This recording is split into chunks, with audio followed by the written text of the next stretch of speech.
Ikaw ang aking bahala sa gabing madilim. Ikaw ang bawat sana sa lahat ng hiling.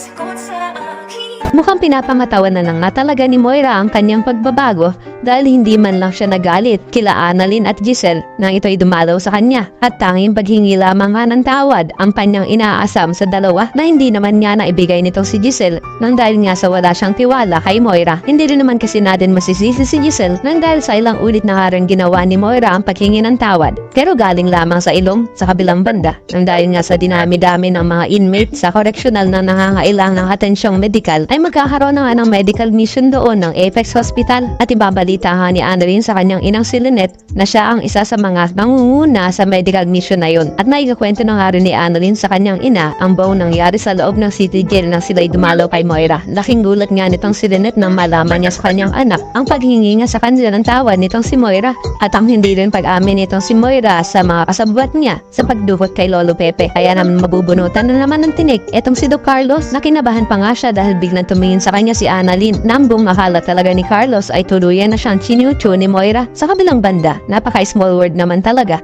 dahil magiging pasyente pa nga talaga nitong si Annalyn, ang anak ni Madam Lotus. At ito'y walang ibang kundi si Carla. Operahan na. At gustong-gusto nga ni Carla na makita ang kanyang ina at masamaan sana siya sa kanyang operasyon. Ngunit hindi naman pwede dahil ito'y nakakulong. Kaya naman itong si Annalyn ang magiging tulay para makapag-usap ang dalawa pero hindi nga lang personal. Samantala, ikikwento naman ni Lynette kay Aling Susan at Kyosa na duda siya sa tuluyang pagbabago nitong si Moira na baka naghahanap lang daw si Moira ng way para makaganti na siya ng tuluyan kay Lynette. Iwala ka ba sa tuluyang pagbabago nitong si Moira? I-like na rin po ang video na ito para hindi ka mahuli sa updates ng abot kamay na pangarap.